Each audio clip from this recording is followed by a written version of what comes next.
बुंदेलखंड की शान वाई गिरीश कुमार।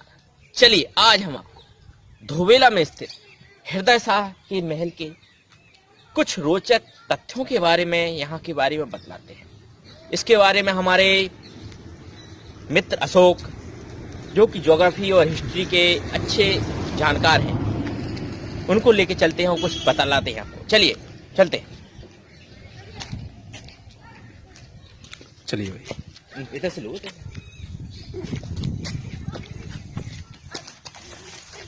ये जो पैलेस है इसका नाम है हृदय शाह पैलेस।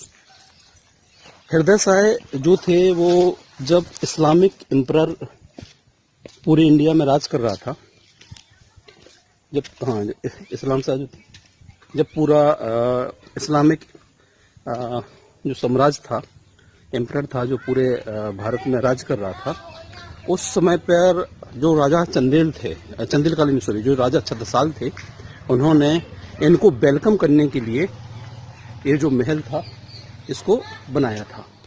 ये महल अगर हम बड़े गौर से देखें तो इस महल में आपको ईरानी आर्किटेक्चर दिखाई देता है।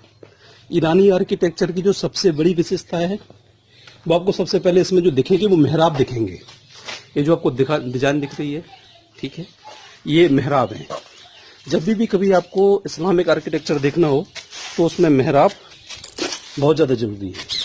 तो यहाँ पर जो ये आपको दिख रहे हैं छोटे छोटे से दरवाजे, यहाँ सैनिक रहते थे जो इस पूरे महल की रक्षा करते थे। और ये जो चीज़ें आपको दिख रही हैं क्या है, ये मेहराब है। मेहराब जो है वो इस्लामिक आर्किटेक्चर में स्पेशल ईरान से आया था।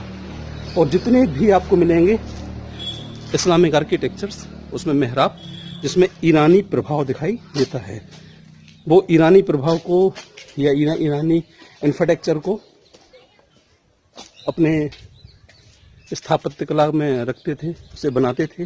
और इसके साथ इसमें दूसरी जो चीज़ आपको दिखेगी वो गुम्मद दिखेगा, ठीक है। ये जो आपको ऊपर दिख रहा है गुम्मद है, और इसमें जो छोटे छोटे दरवाजे या जो द्वारा बोलते हैं, ये जो आपको दिख रहे हैं, यहाँ पे बंदूकें लेकर के लोग खड़े होते थे, गर्म तेल लेते थे ताकि इनकी रक्षा की जा सके इस महल की।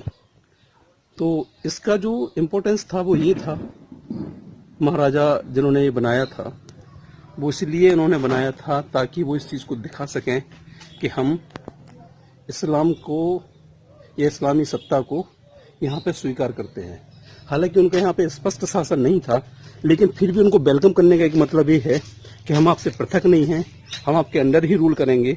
और ये चीज़ तब तक चलती रही जब तक कि बाजीराव या मराठा साम्राज्य उठ करके सामने नहीं आया।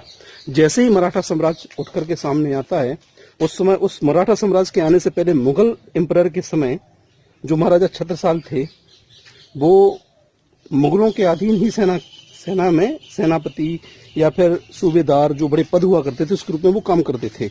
जब बाजीराव या शिवाजी ने इनको देखा तो उनकी प्रतिभा को देख करके उन्होंने बोला कि महाराज आपको अपना आधिपत्य, अपना साम्राज्य बनाना चाहिए, आपकी भूमि अच्छी है, आप काफी वीर हैं। और उसी को ध्यान में रख करके सबसे पहले जो महाराजा छत्रसाल थे वो बुंदेलखंड में अपने अलग से साम्राज्य की स्थापना की बात करते हैं। और जब उन्होंने अपने साम्राज्य की स्थापना की बात की तो उससे एक चीज निकल के सामने आई कि जो महल था, इस महल का जो इम्पोर्टेंस था वो क्या हो जाता है, कम हो जाता है। और उसके इम्पोर्टेंस के कम होने के बाद जो चीज नई शुरू होगी वो इस क्षेत्र के लिए स्पेशल चमत्कारिक थी। यानी कि ये जो क्षेत्र था, अगर इस्लामिक रूप से अगर हम लोग स्वीकार कर लेते तो आज एक खंडर के अवशेष जरूर दिख रहे हैं, लेकिन बाद के समय पे इसी जगह पर इस्लाम बहुत ज्यादा फैला मिलता।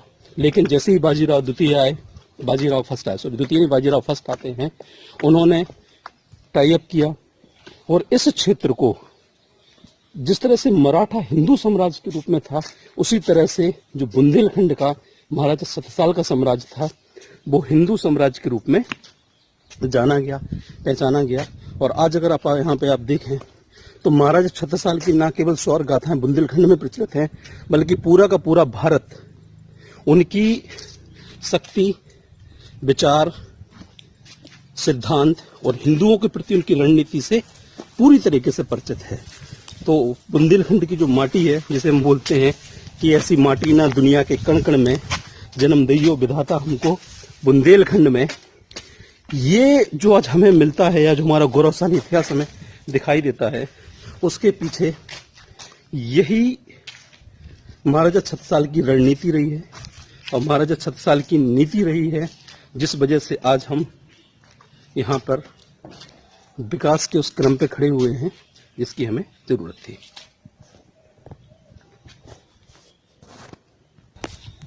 वीडियो अच्छी लगे तो लाइक, सब्सक्राइब और शेयर जरूर करते जाइए जी। हृदय सागर का महल के दर्शन जरूर करिए। आपको इतिहासकार के बारे में आप जरूर सुनिए, इतिहासकार हैं जी, इतिहास के अच्छी रोचक तथ्यों के बारे में आपको जानकारी देंगे।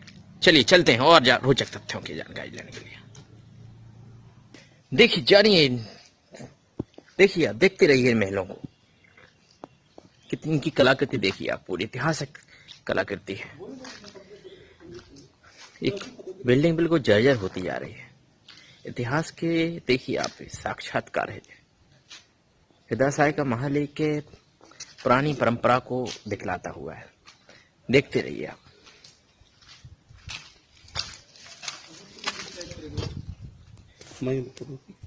अगर हम इस आर्किटेक्ट को देखें, दिखाइए कि थोड़े से आर्किटेक्ट को, अगर हम पूरे आर्किटेक्ट को देखें तो इसमें सबसे जो आपको इम्पोर्टेंस दिखेगा वो ये देखिए, पूरा एक तो इस्लामिक आर्किटेक्चर है। ऐसा नहीं कि वो यहाँ पे प्रत्यक्ष रूप से शासन कर रहे थे, बल्कि उनका उद्देश्य क्या होता था कि आर्किटेक्ट बनाने का मतलब ये है कि आप कहीं ना कहीं इस चीज को मान चुके हैं कि हम मुगलों के अधीन हैं। और यही एकमात्र आपको एविडेंस इस क्षेत्र में दिखेगा जहां पे आपको लिखा हुआ है कि हुसैन शाह का महल, और इसका सिंपल सा ये है कि लगान हमें आपको देना है। उनके कर्मचारी, उनके सूबेदार अपनी फौज लेकर के यहाँ पे बैठते थे। ये आपको बड़े गौर से आपको दिख रहा होगा, ये सूबेदार के महल हैं। यहाँ पे उनके घोड़े बनते थे और यहाँ पर वो एक चीज का प्रमाण देते थे कि आपको जो भी इस बुंदेलखंड पे आप शासन कर रहे हैं, प्रत्यक्ष रूप से आप ही शासक हैं, लेकिन आपको यहाँ पे लगान देना है और लगान दे करके आपको ये स्वीकार करना है कि ये क्षेत्र उनके अधीन है। और जब उन्हें जरूरत पड़ती थी तो ये बुंदेलखंड, जिन्हें हम वीरभूमि के नाम से भी जानते हैं, आपको बोला जाता है कि चाहे आप समुद्रगुप्त के समय पढ़िए, चाहे आप गुप्ता पीरियड में पढ़िए, चाहे आप मराठा इतिहास पढ़िए, चाहे आप मुगल इतिहास पढ़िए, बुंदेलखंड की जो वीरता है उनकी चर्चाएं पूरे के पूरे सल्तनत काल में अगर आप पढ़ें तो अलाउद्दीन का बड़ा नाम लिया जाता है। उसके बाद कई ऐसे वीर हुए जिनका इतिहास बहुत लंबा है और कहीं ना कहीं वो हमारे इतिहास में गुम हो गए। भारत की जो मेन इतिहास में उनका इतना ज्यादा नाम नहीं मिला, लेकिन ये प्रमाण था कि यहाँ के लोग बड़े वीर थे और लोगों को यहाँ के वीर सैनिकों की बड़ी जरूरत पड़ती थी। इसलिए बोला जाता था कि अगर आपको भारत के में शासन करना है, चाहे आप इस्लाम को मानते हो या हिंदू कल्चर को मानते हो, या हिंदू साम्राज्य बनना है, इस्लामिक साम्राज्य बनना है या वैश्विक साम्राज्य बनना है, आपको बुंदेलखंड के लोगों की जरूरत पड़ेगी, यानी कि सैनिकों की जरूरत पड़ेगी। क्योंकि इनका जो लड़ने का कौशल था, एक्चुअली पहाड़ियों पर था, मौसम की इन्होंने बड़ी मार झेली होती थी और संघर्ष में बड़े प्रतिभाशाली हुआ करते थे। इसी वजह से जो हुसैन शाह साहब आते हैं वो यहाँ पर सैनिकों की भर्ती करते थे। मुगलों के लिए अगर आप करें तो वो सैनिकों की भर्ती करते थे और इसलिए करते थे ताकि जो महाराज छत्रसाल हैं इस भूमि से हमें जोड़ के रखें और जब भी इस्लाम को जरूरत पड़े तो यहाँ से सैनिक जाते थे। और इतिहास गवाह है कि बुंदेलखंड के लोगों ने इस्लाम को न केवल मजबूत करा बल्कि इस्लामी सल्तनत को बहुत ज्यादा मजबूती दी। इसी वजह से ये केवल एक आपको सिंबॉलिक यहाँ दिखेगा, लेकिन यही पर जो महाराज शिवाजी थे, जब उन्होंने महाराज छत्रसाल को देखा ना तो उन्होंने शिवाजी ने महाराज छत्रसाल से कहा कि महाराज आपको अपना साम्राज्य बनाना चाहिए। और उसके बाद ये जो जगह है ये फ्री होती है मुगल सल्तनत से, और उसके बाद जो इसका आपको इतिहास दिखाई देगा वो बड़ा ही अनोखा है। और इतिहास बहुत लंबा और बहुत गौरवशाली होता अगर बाजीराव जो प्रथम थे उनका पूर्ण सहयोग मिलता। और चूंकि उनका सहयोग था, ये क्षेत्र कभी भी जो मुगल एम्परर था उसके अधीन पहले तो था, लेकिन बाद में फ्री हो गया और फिर जैसे ही फ्री होता उसके बाद कभी नहीं आया। तो ये इसका एक गौरवशाली इतिहास है। इस आर्किटेक्चर को आप देखिए, ये डोम आपको दिखाई दे रहा है, ऊपर से आपको गुम्बद दिखाई दे रहे होंगे जो सामने आपको 4 लगे हुए हैं। और इसके अगर आप थोड़ा सा नीचे चले तो आपको पित्ता दुर्रा तकनीकी भी आपको दिखाई देगी, जो बहुत अच्छी लेवल पे ना सही पर छोटे छोटे लेवल पे जरूर है। तो ये आपका पूरा हृदय शाह जी का मकबरा है जो कि सिंबॉलिक है कि ये क्षेत्र कभी मुगल एम्परर के अधीन था। Thank you.